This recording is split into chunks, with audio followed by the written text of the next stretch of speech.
Hiwalay na po sina Aiko Melendez at OG Diaz bilang manager at talent. Problema sa politika kasi pinklawan si OG, si Aiko naman ay makadidies. Si OG Diaz ang katuwang niya sa pagresolba sa kanyang mga problema. Kahit pinansyal, alam ko yan. Nakakapunta siya ng personal. Bakit nung nagpaalam na siya, idinaan lang niya sa messenger? Ano naman yan? Parang kinapos ng respeto si Konsehal Aiko Melendez kay OG. Dahil ba, nabulungan din siya ni Juan Mig Bondoc. Patotoo ito ng aking sources na hindi talaga close si Vice Ganda at si Kim Chiu. Ngayon, nagugat daw ito doon sa toxic na mga tagahanga ni Kim Chiu. Dati-dati daw kasi pagkatapos ng showtime, kahit paano, dumadaan si Kim sa dressing room ni Vice. Ganon. Ngayon, may mga pumupunta pa rin, wala na si Kim. So, magkakaroon lang ng pagkakasundo kung isa sa kanila ay magpapakumbaba. Pero definitely, hindi pala yon Si Vice Ganda. Ang mainit na chika! Ang mga walang prenong intriga. Ang mga pinagpipistahang kontrobersiya tungkol sa kanya Mga pinapagsa na lunas. tutok na dito lang sa Showbiz Now Na! Kumusta na po kayo ulit mga minamahal naming kachika? Tuloy-tuloy lang po ang ating pag-asa, ang paglaban sa mga pagsubok ng buhay. Kung paanong tuloy-tuloy rin po ang gagawin namin ni Romel Chika na paglalatag sa inyo at pagtatawid ng maiinit na chika at kontrobersiya. Di ba naman, Romel? Tama, sumisilip ng haring araw kaya bubuksan naman natin ang chikahan para makapasok kayong lahat. At sana'y tuloy-tuloy na ang pagsikat ng araw. Hari na At sana'y tuloy-tuloy rin po ang inyong pagsuporta sa amin, sa ating kwentuhan, dito po sa inyong programa, aming programa. At ito po ang Showbiz Now Na!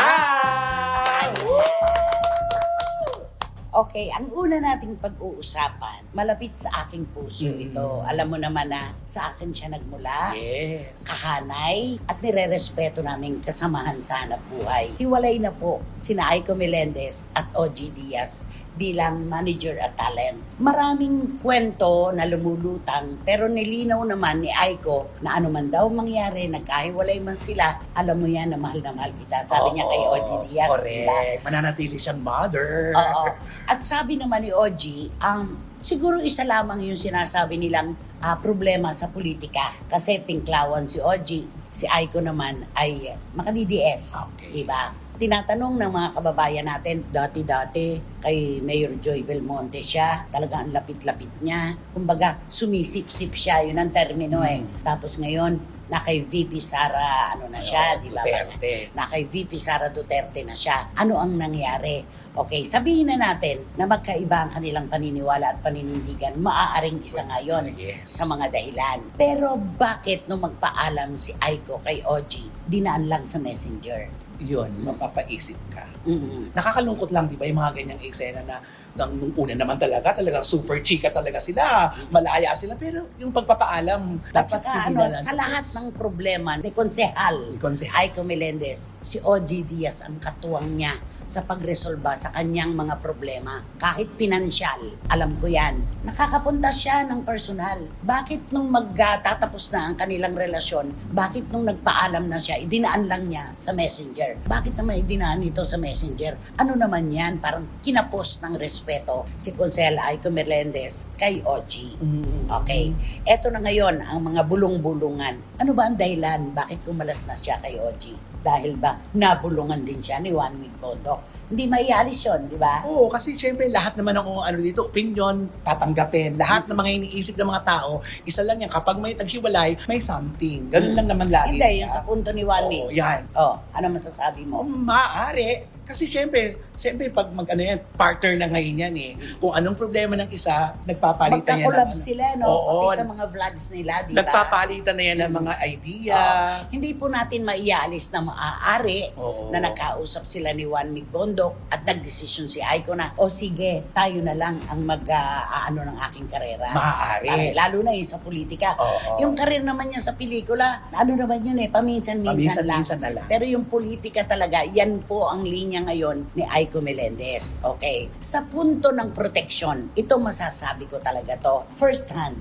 Dahil sa OG Diaz ay kasamahan namin sa Hanay at alaga niya si Aiko Melendez, meron kaming mga gustong sulatin at itawid sa publiko na hindi namin maaaring gawin, hindi dahil kay Aiko, kundi dahil sa respeto namin kay OG bilang manager ni Aiko. Ngayon, yung protection na yon, ako talaga masasabi ko, buong porsyento ng proteksyon ni Aiko ay nagmumula kay OG Diaz. Hindi naman niya ka-close ang mga reporters lahat eh. Pero yung respeto kay OG bilang manager ni Aiko Melendez, nananatili yan.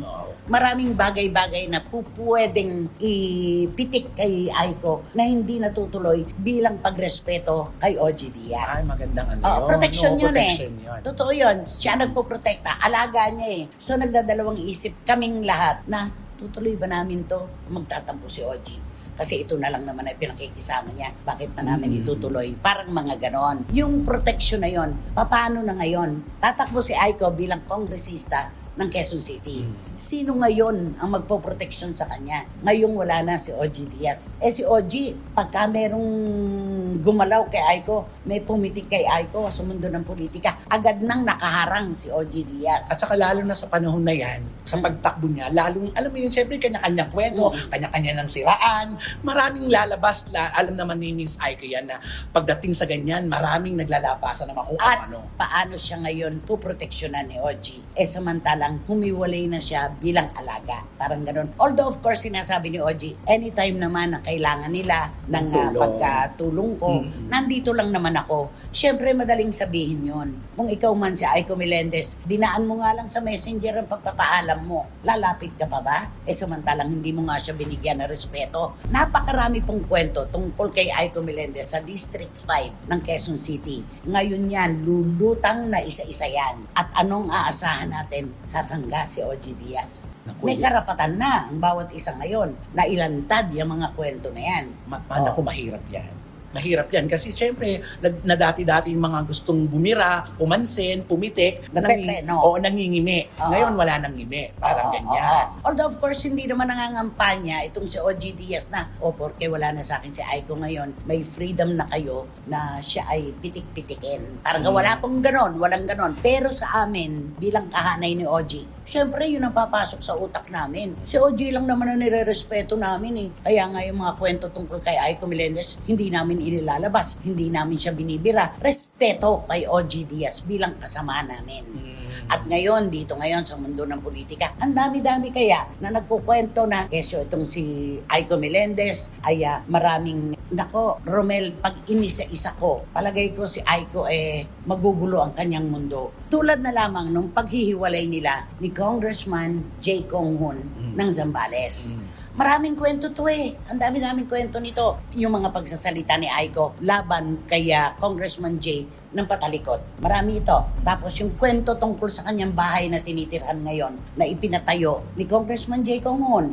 Yung budget ng nakaraang eleksyon na di umano yung pinamigay niya na ayuda nung nakaraang eleksyon nang galing sa budget ni Congressman Jay sa Zambales. Ayan. Marami siyang sasanggahin ngayon na kwento. At marami pa pong iba na siguradong, umpisa pa lang po kasi ito marami pang ibang kwento na lulutang na kailangan sanggahin nitong si Konsehal Aiko Melendez. At ang tanong, sinong katuwang niya ngayon sa pagdepensa? Si Juan Bondo? Marahil kasi sila na lang ang mag-asama. Dahil Parang pagtutulungan na lang siguro nila o sila nang kaya sila na magmamanage na para tayo na lang magmanage. So wala naman tayo. Ano yun kung ano sabihin ni Aiko kay Juan Mig, paniniwalaan niya kahit hindi naman niya alam yung kwento nung nakaraan, parang ganon.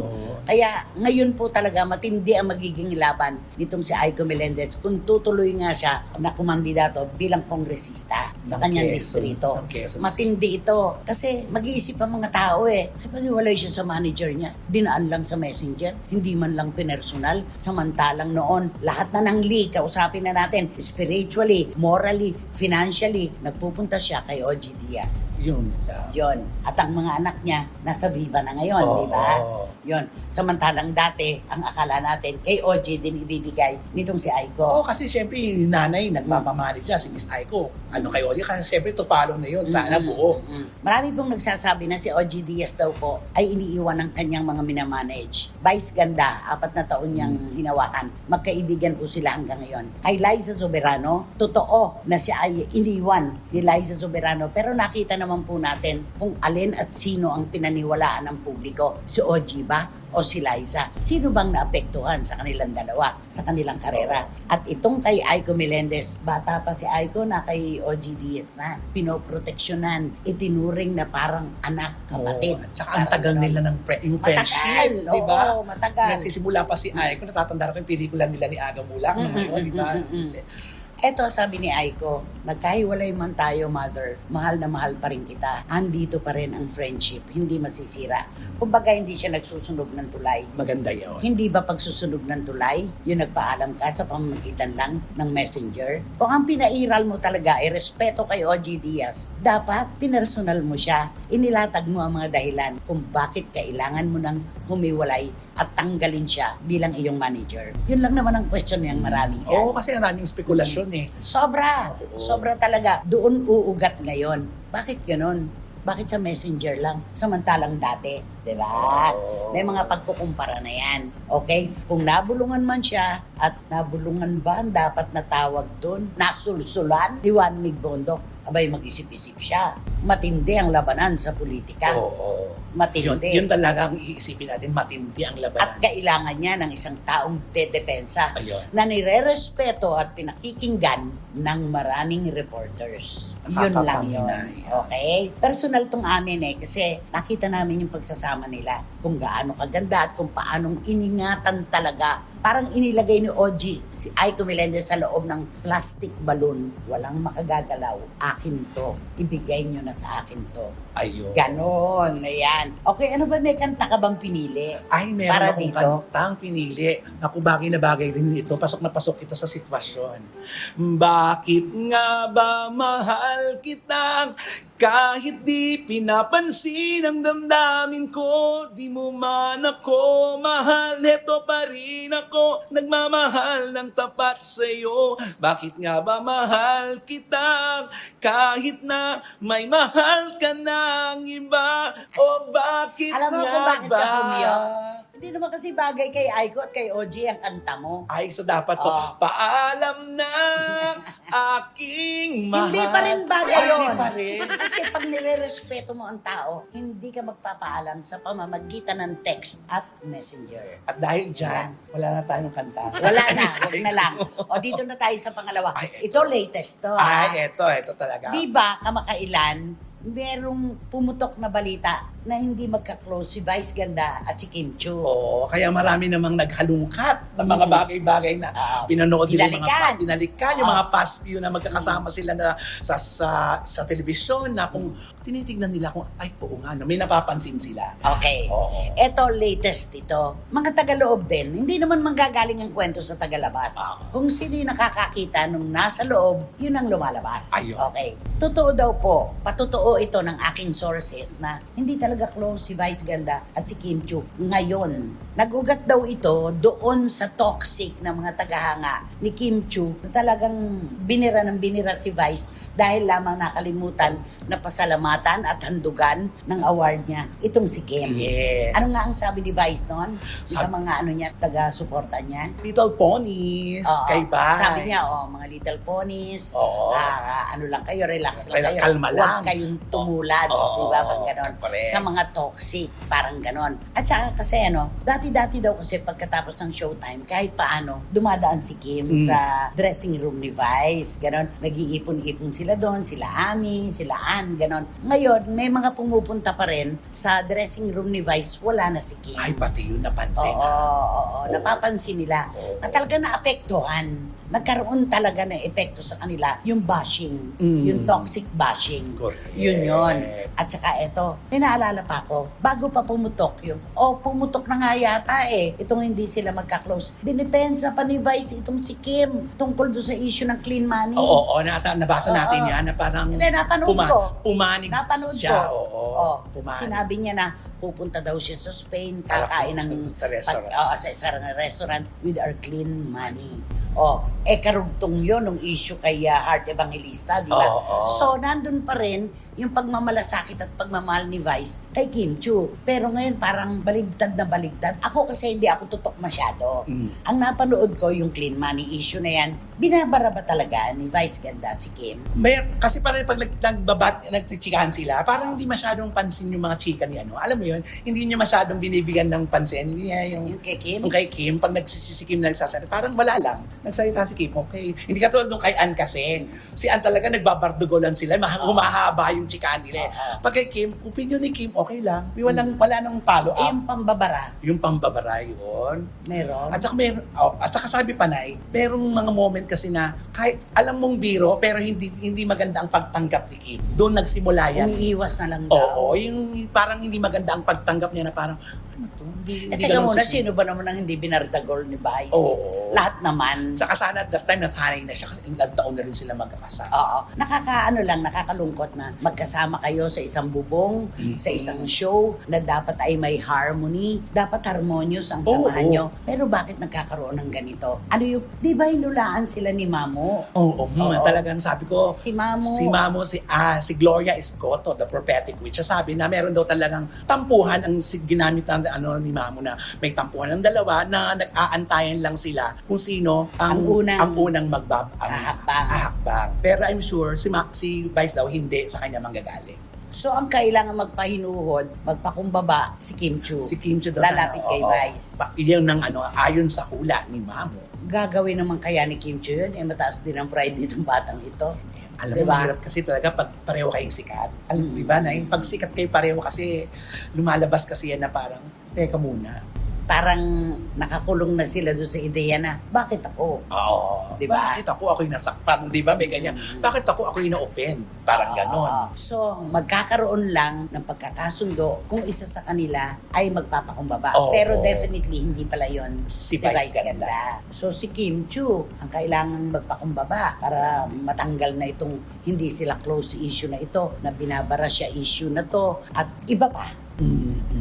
Sayang, no? Oo, at saka ngayon, inaabangan na ngayon ng mga tao pag lalabas silang dalawa doon, mag-aabangan at maiilang na talaga. May ilang factor yan kapag kasi pag na-broadcast yan na meron tayong ilangan, kahit na, di ba, kahit alam mong naayos na, meron ka na talagang pangingimi na, ayoko ng ano ito, baka sabihin na naman ng ibang tao, sinasamantala ko naman itong ingay na ito. Tapos, sasabihin na naman, ay nako, pagka naman ako nakipaglaban, eto na naman sasabihin, sino ba naman ako para lumaban kay Vice? Ayun naman. Diba, Megan? Marami talaga eh. Iba Ay tayo. nako, Kanya-kanya basta ito. umasa po tayo na isang araw magkakaroon din sila ng pagkikita sa gitna. Ayun na lang. Sayang po yan, iisang show po ito, pinapanood ng publiko pagkatapos hindi naman pala magkasundo. Correct. Yun. Sana talaga, meron isa na lang. Ang tanong, kailan? Ayun lang. Okay, kailan? Sino ba kasi yan? Sino ba yan? Sino ba yan? At eto na nga ang ating blind item for today's video. Ako, female personality na pa talaga namang maingay ang kanyang pangalan ngayon. Pero ito, dahil sa kanyang mga magagandang proyekto, maganda mga review sa kanya, eto naman ngayon na napapansin. Dahil sa syempre, araw-araw mo na siya nakikita, marami nakakapansin sa kanyang ilong. Okay. Pinoproblema ba niya yon?